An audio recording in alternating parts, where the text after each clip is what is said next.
Eto, mukhang posibleng gawin. Base na ata to kay Remulla no? Na pwedeng gawin o baka maging state witness si Romualdez. Ito na po, umaapila na si Pulong Duterte.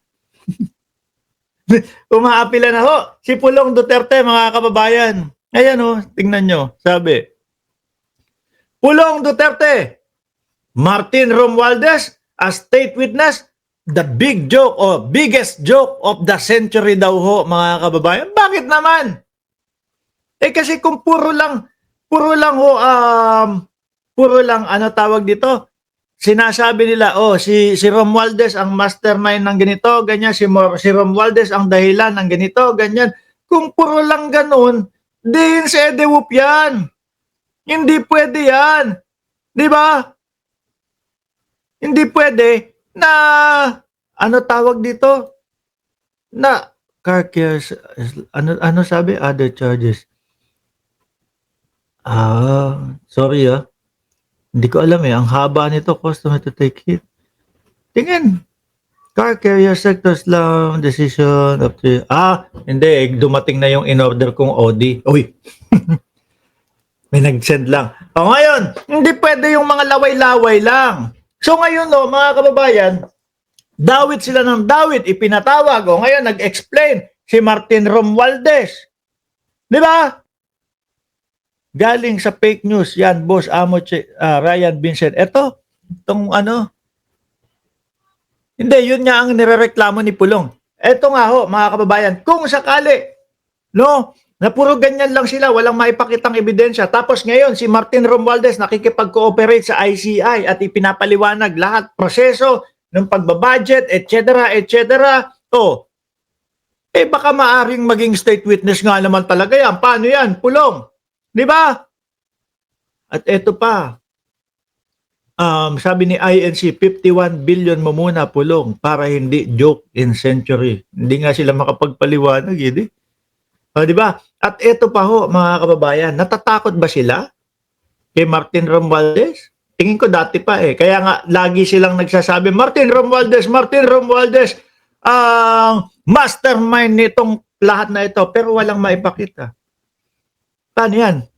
Iyot man, sabi. Kapag kasi si Martin Romualdez nga ang naging state witness, tingin ko madaming alam yan.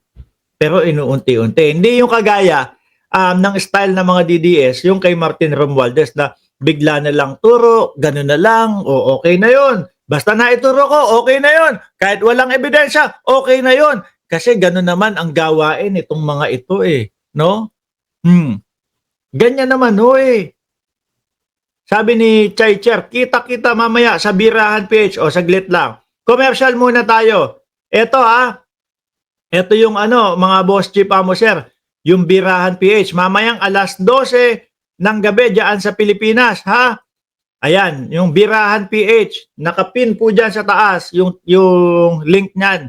Alas 12 ng gabi ho. Mamaya, nandyan tayo sa Birahan PH. Kasama po natin, guest po natin dyan, si Takeru Miyamoto, mga bossing, at kasama natin si Mayor Bico. Mayor Bico nandyan din mga kababayan. Kaya mamaya nandyan na po sa link yung pinaka-live stream niyan. Ngayon mga bossing, nasaan na ba tayo? Mamaya na yan kay Martin. Ubus na yung topic natin kay Martin. Nako, ito. Sabihin ng mga DDS mga kababayan, nako, eto, nanalo na kami. Magsasaya na yung mga DDS, mga kababayan. Bakit to? Kasi nga, yung isinusulong ni Kaufman na i-disqualify na i-disqualify itong si Karim, mga bossing, ay nangyari, nanalo. Magsisigawan mga DDS, panalo na tayo. Bakit? Na-disqualify si Karim Khan. Ganyan mga DDS. Maniwala kayo. Ipagkakalat niya. Nako, uuwi na si Tatay Digong. Ganyan ang sasabihin po ang ibabalita ng mga DDS. Kasi nga po, anong balita? Di ba pinapadisqualify nila si Karim Khan? Na-disqualify mga kababayan. Yes, hindi tayo nagbabalita ng ng fake news o hindi tayo nagre-reaction sa mga fake news. Sige, magpuyat ako mamaya, sabi ni Sweet sweetie. Oh, sabi ni Ginger Khan, di ma-disqualify si Karim Khan. Lose-lose yung si Koopman. Disqualify ho. Oho, ayan oh. Oh. Disqualifikado na ng International Criminal Court ICC Appeals Judge si Chief Prosecutor Karim Khan mula sa paghawak ng kaso laban kay dating Pangulong Rodrigo Duterte dahil umano sa conflict of interest. Pero basahin ho natin, mga bossing, balita ng DZRH News. Matatanda ang hiniling ng kampo ni dating Pangulo na madiskwalipika si Khan sa paghawak ng kaso laban kay Duterte. Ayon kay Koopman, dapat aniyang tanggalin si Khan dahil dati umano itong abogado ng biktima ng war on drugs. Miski ho ako, sasabihin ko, dapat nga na ma-disqualify, maalis, no? Kumbaga, kasi siya yung naging abogado ng mga biktima ng war on drugs, siya yung naging abogado. Tapos, nandoon siya bilang prosecutor. Di ba? Conflict. Kasi diyan sa ICC, plain and simple lang. No? Plain and simple lang. Oo nga naman, tama nga naman sila. Hindi ka dapat just sa prosecution, gilid ka muna. Pero tuloy-tuloy pa din ho, mga kababayan. Miski ako, agree dyan Agree. Kaya lang ho, nakita nyo naman, hindi pa din uuwi ang dating Pangulong Duterte. Hindi pa din. Bumalabs ho. Yung interim release, wala. Alam nyo ho, ang tunay na talagang naging nakaapekto dyan sa interim release kay dating Pangulong Duterte, yung jailbreak ni Sara. Kasi yung ang tinatanong dito, mga kababayan, sige, papayagan namin lumabas ng ICC. No?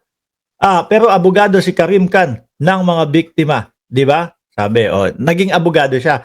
Ngayon, sige, ito ang tanong ng ICC kasi diyan